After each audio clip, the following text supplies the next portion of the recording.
So if you want to learn more about Army aviation, we haven't seen much of the Army aviation. I know there are tanks and all sorts of stuff down there in the Army village, but you can join all three services as a pilot. And all you have to do is go along to the area between the two piers and not only talk to the chaps there, but of course you get the opportunity to have a go on the little Apache simulator and sit in a real Gazelle helicopter. I know it's extraordinary. I was walking along there last night and I've seen this helicopter all over the place. It's still strange to walk along a normal pavement and bump into a real helicopter parked in the middle of the street. Absolutely extraordinary. So go along, have a chat to them. They've all got their own stories. They're all super bunch of guys. And of course, there is nothing magic about joining the military. To find out what you're capable of, all you've got to do is fill in the form. Today, of course, you go online. Just go to army.mod.jobs and that'll tell you all about the various careers available in Army aviation, as well as also discussing with their chums in the Royal Navy and the Royal Air Force. Well, we all know why you're hanging about, but just before we switch across, a quick update, of course, because on a spectacular day like this, you will appreciate a DVD.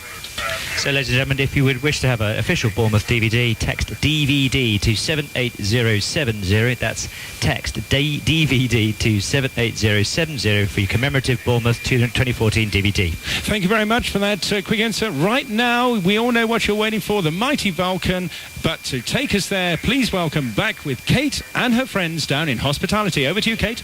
Thank you very much, George. Now, George, all of us here in Bournemouth were so excited to discover that the Vulcan was going to be flying for a second day. And that is due to the generosity of Adrian Gunner from Merley House. Adrian, on behalf of everybody at the Air Festival and indeed everybody in Bournemouth, thank you so much. We adore the Vulcan. What is it you love about the Vulcan? It's just iconic, isn't it? It's the same shape as Concorde. Everybody looks at it when it flies over and you see people looking up in the sky. Why would an organisation like Merley House not want to be involved in an aircraft that appeals to so many hundreds of thousands of people? We work in Bournemouth and we work in Dorset, and it's sort of giving something back. That's why I want to be involved in it. And you want to thank all the volunteers that helped to make her fly, don't you? Yes, what we've done is really simple. The day-to-day running of the Vulcan is down to the volunteers of the Vulcan to the Sky Trust, down to the people who man the stall raising the money, down to the engineers who keep it on the go, and also down to the pilots. I'm nothing. It's just all those other people who are involved in keeping it flying, and that's what's important, and it should be kept flying. I totally, heartily agree with you, Adrian. And Adrian, as I say, on behalf of Bournemouth, thank you so much for making it possible today.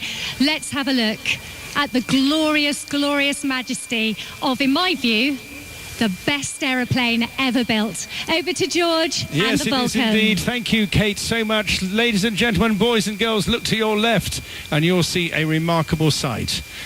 The very best imaginative thinking out-of-the-box virtues of British aeronautical design and engineering. You could say that this aircraft represents the very best of the great British people. Vulcan has proved herself the single most popular aeroplane in the country. Many regard the Vulcan as the people's aeroplane and proudly bears the title, The Spirit of Great Britain, on her nose. With thanks again to Adrian and Maggie Keat, please welcome the Vulcan.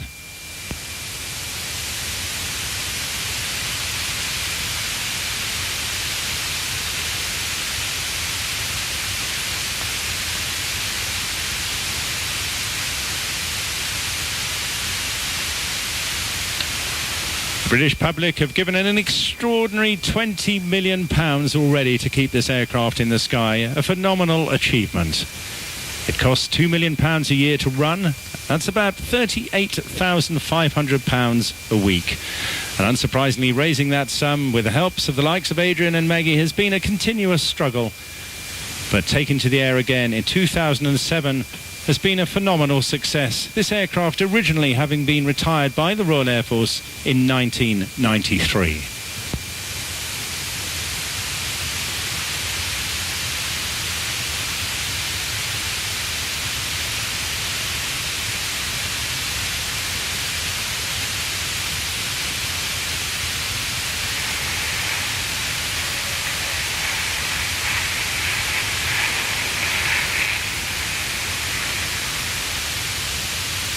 You may have spotted a bit of a howl there from those deeply embedded 4 Rolls-Royce Bristol Olympus 202 shaft turbojets, producing 16,400 pounds of thrust each. You will also see the internal bomb bay, which was capable of carrying 21,000 pounds of bombs, nearly 9.5 tons, or, of course, a nuclear weapon. It's a mighty aircraft, but it flies like a fighter. It's extraordinarily agile for its shape and size, and that shape was drawn on a scruffy piece of paper in 1946 by the man who designed the fantastic Lancaster bomber, Roy Chadwick. Very sadly, he died in 1947 in an air crash, so he never saw this brilliant design fly. It became the first successful operational delta-winged aircraft in the world.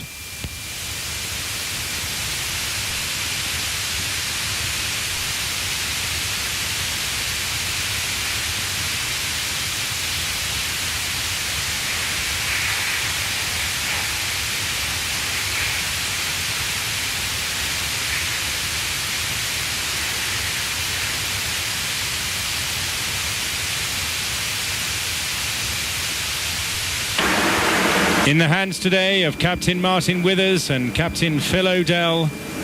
Yes, Martin Withers, you may recognise that name. He was that man who, on reserve for Black Buck 1, standing by on the Port Stanley mission, he eventually took off with his crew, taking over that 16-hour flight. And with the support of 11 Victors, they dropped 21 1,000-pound bombs on Port Stanley, hitting the runway with 2 of them, making it unusable for fast jet, and made the Argentinians realise that even their own mainland was not safe from the Royal Air Force. And for his efforts, Martin was awarded the DFC and is now the Vulcan chief pilot. Alongside him, Captain Phil O'Dell, also an Air Force man, flew the Buccaneer, was an instructor on Hawk, and also flew operational sorties over Iraq and Bosnia on the Jaguar.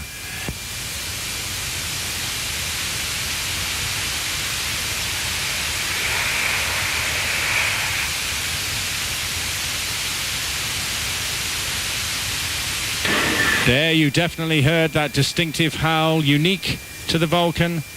The Royal Air Force, would you believe, got its first type in July 1956. Along with its contemporary bombers, Valiant and Victor, it had been designed to carry the British nuclear deterrent throughout the Cold War. This year, extraordinary enough, it's 25 years since the Berlin Wall came down and the collapse of the European communist regimes, which eventually ended that Cold War.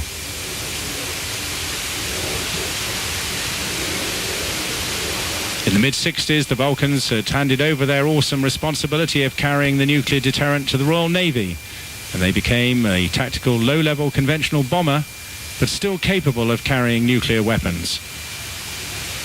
At that time, they changed their colour from the brilliant anti-nuclear flash white to this current camouflage scheme you see today. In addition to that, X-Ray Hotel 558 carries the Lincoln coat of arms on its fin and the Panther's head of one group on its nose.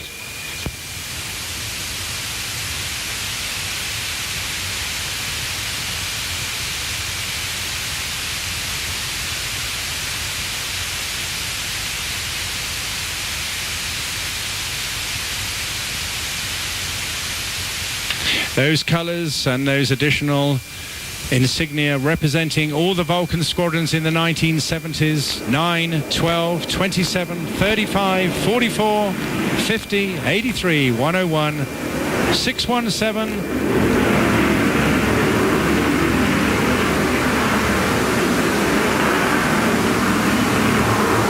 and not forgetting 230 operational conversion unit. Another great roar from those mighty Olympus engines. The aircraft capable of reaching 65,000 feet. It's able to fly up to 640 miles an hour, or Mach 0.97, an amazingly agile and effective machine.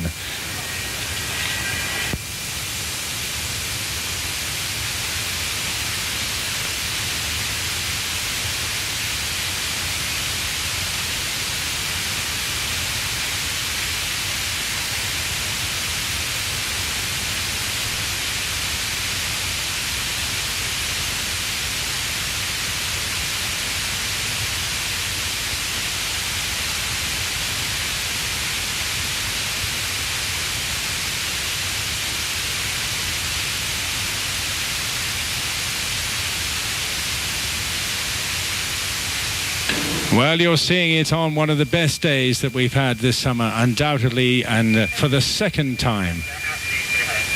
So Vulcan very sadly signing off there, saying that's about enough for the day.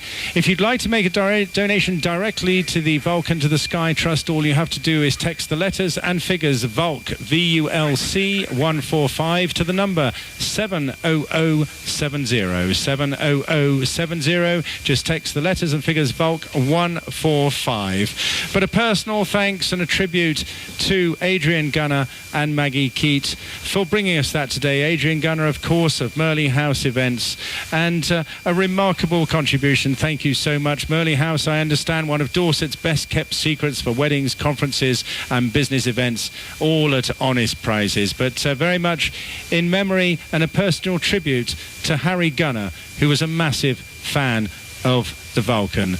Maggie has